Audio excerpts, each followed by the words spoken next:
Kita lanjutkan perbincangan Chief Ege, kalau melihat ini suaranya dari Anies ini akan kemana? Tapi kan basis pemilih Anies kebanyakan juga beririsan dengan PKS. PKS PD, nanti dari pemilih PKS akan militan tetap memilih siapa yang diusung, ya ini RK Suswono. Banyak loh orang PKS yang kecewa karena PKS dianggap berkhianat dengan Pak Anies. Coba Chief Ege. PKS saja berkhianat atau PDI Perjuangan juga berkhianat? Enggak, kalau PDI Perjuangan itu enggak berkhianat, tetapi cuman agak memalukan Pak Anies gitu. Gimana Pak? Silakan Chief. Itu tadi suaranya Siti Fadila, Profesor Siti Fadila Asbari.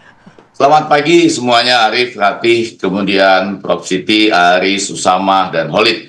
Ya, mau saya katakan pertama-tama, saya nggak tahu apakah mudah-mudahan survei ini independen ya, yang dikutip itu, dan yang biasanya kalau survei independen ngasih tahu siapa yang bayar. Yang kedua, yang jauh lebih penting sebetulnya saya melihat pada hari ini nih ya, itu ada tren yang mengatakan Pilkada DKI Jakarta ini menyebalkan, dan karena itu anak abah tusuk tiga-tiganya misalnya. Itu sesuatu gerakan yang sedang jalan pada hari ini. Menyebalkan, lalu tusuk tiga-tiganya. Saya tidak mempromosikan apapun, saya sedang menyampaikan fakta. Dan kalau itu dinilai pada hari ini, maka betul akan ada yang menang dengan suara yang relatif kecil ya, kalau pada hari ini. Dan lebih karena itu adalah anak keluarga Sabeni, kurang lebih misalnya begitu. Tapi yang mau saya katakan bukan itu. Yang mau saya katakan adalah ada keraguan di samping Darmakun tadi dengan Profesor Siti itu. Kedua calon lain adalah titipan, baik langsung ataupun tidak langsung dari Pak Mul katanya. Kalau yang satu langsung, yang satu lagi melalui keterpaksaan. Nah, dalam konteks yang lebih penting, saya mau tantang sebetulnya ya, karena ini berebut suara pemilih Anies. Saya mau tantang, pagi ini menarik nih, supaya Aki Pagi TV One tuh selalu ada makna lebih. Saya mau tantang ketiga pasangan ini, itu berani nggak mendeklarasikan bahwa akan setia di Jakarta sampai 5 tahun. Jadi jangan sesudah itu ada satu yang diangkat jadi menteri, satu lagi jadi wakil menteri, sehingga kita akhirnya punya orang lain yang sudah disiapkan sebagai gubernur Jakarta. Anda tahu gitu ya, ada Jakarta, ada gubernur dan wakil gubernur. Sesudah itu nanti setelah mereka terpilih, yang satu ditarik jadi menteri, yang satu ditarik jadi wakil menteri. Nah, orang lain yang sudah disiapkan masuk sebagai gubernur DKI Jakarta. Berani nggak tiga-tiganya menjanjikan itu, sehingga akan terlihat bersamaan dengan tadi apa janji buat Jackmania yang jumlahnya saya teliti itu hampir 3 juta, dan ibu-ibu serta kelompok-kelompok lainnya tadi. Begitu. Oke, silakan Prof. Siti Fadila Asbari. Ya, artinya janji tidak akan meninggalkan Jakarta nantinya kalau sudah terpilih. Enggak lah. Maksudnya? Maksudnya akan ninggalin Jakarta maksudnya gitu. Siapanya? Antara Pak Dharma atau Kun Wardana. Saya kira kan kita dari independen. Betul. Nah, jadi juga artinya nggak mungkin ditarik ke menteri, tawaran wakil menteri nggak mungkin. Nggak mungkin dong, ya nggak tahu, tapi nggak mungkin, mungkin kalau sudah jadi gubernur dan wakil gubernur dia nggak akan mau jadi menteri. Mungkin ada tawaran-tawaran nantinya kalau kata Bang Ege. Tadi mungkin skenario yang Bang Ege baca begitu ya, prediksinya nanti setelah dipilih, kemudian ada yang diberikan jabatan sebagai menteri, wakil menteri, sehingga Jakarta ini kosong nanti. Pemilihannya sudah November, menterinya Oktober, Oktober setelah tanggal 20 Oktober. Lah, kemudian kalau sudah jadi, menurut saya, kalau Darmakun itu ideologinya memang ada di menjadi memimpin Jakarta. Jadi tidak kemana-mana. Tidak kemana-mana. Tidak ada juga mungkin keterkaitan dengan pihak-pihak lain. Jadi benar-benar independen begitu ya. Benar-benar independen dan ingin menyelamatkan jiwa keluarga masyarakat Jakarta. Bener loh. Iya. Mas Aris, tadi dibilang ternyata ada titipan, duanya lagi nih titipan begitu ya. Nantinya akan ada janji-janji jabatan lain sehingga paslon Anda ini titipan. Jelas kalau misalnya disampaikan titipan itu tidak, pastinya tidak. Karena semua partai memiliki independensinya masing-masing dalam menentukan sikapnya, termasuk PD Perjuangan dengan Ibu Megawati yang memilih Mas Pram dan Bang Dul sebagai cagup dan cawagup Jakarta. Kalau dikatakan bisa nggak berjanji ke depan agar tidak misalnya genit-genit untuk pilpres atau menteri seperti apa, saya rasa Mas Pram ini sebagai sosok yang dari awal tidak memiliki ambisi untuk maju di Pilgub Jakarta. Dia tidak mulai mempromosikan, bahkan namanya di survei pun tidak pernah ada. Pak Prabowo jadi menteri?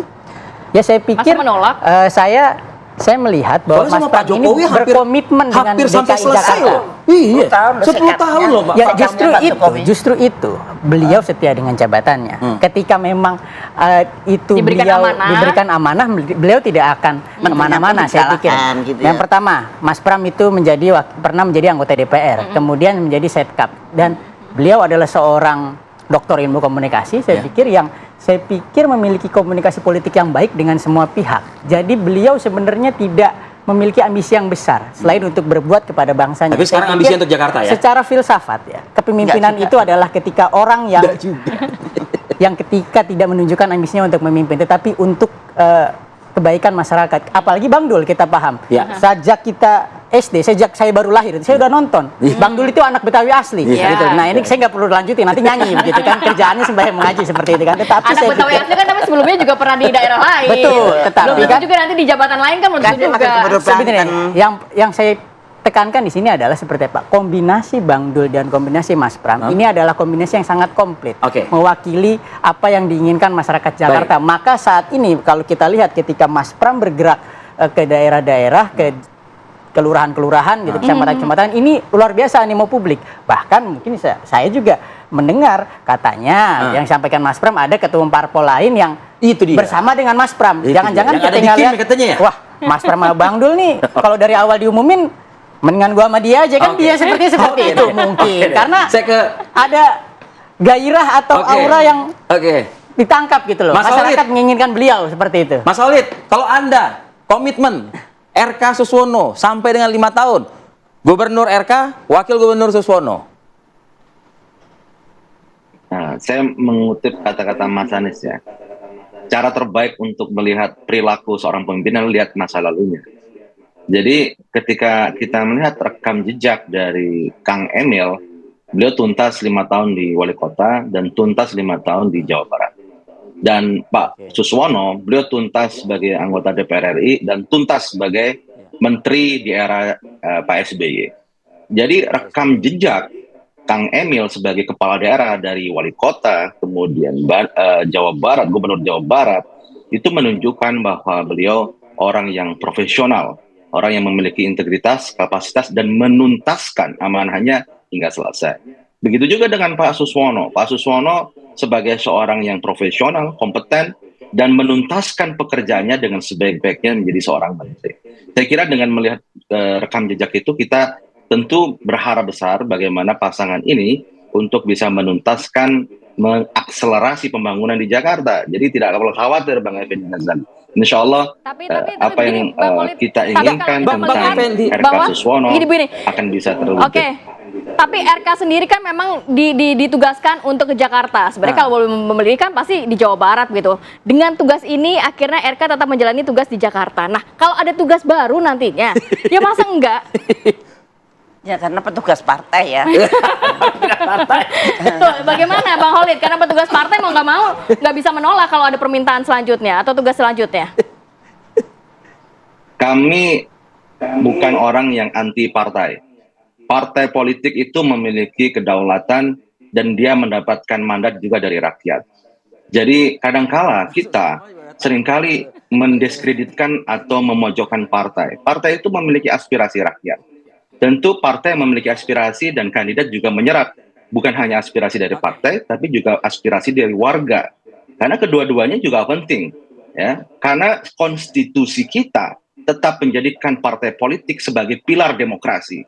Jika memang dalam konstitusi partai politik bukan pilar demokrasi, baru kita bicara seperti itu. Jadi kita juga harus melihat secara proporsional dan seimbang. Apa yang kemudian terkait ke depan, tentu Kang Emil ini kenapa dipercaya sama partai-partai? Karena Kang Emil dan Pak Suswono berangkat dari rekam jejak yang baik, profesionalisme dan kompetensi. Apa yang sudah dikerjakan ketika menjadi wali kota di Bandung, beliau adalah memiliki background sebagai urban planner, memiliki background sebagai perencana tata kota yang diakui oleh dunia, mendapatkan Dr. honoris causa dari kampus-kampus di luar negeri, dan juga memiliki track record sebagai seorang arsitek. Jadi kapasitas dan profesionalisme lah yang kemudian mendapatkan trust, bukan hanya dari warga, tapi juga dari partai-partai politik. Kami sangat bersyukur dan merasa terhormat untuk bisa mengusung dua kandidat yang memiliki rekam jejak dan profesionalisme dalam pekerjaannya, dalam tugasnya sebagai seorang kepala daerah dan mantan menteri. Itulah yang kita ingin tunjukkan. Ketika Pak Prabowo ternyata mendengar pernyataan Anda ini, oh ternyata RK sama Suwono dibutuhkannya buat nasional, bukan untuk lokal gitu loh ternyata. Tapi kita akan ulas lagi ya, usai jeda para orang berikut, kami akan kembali.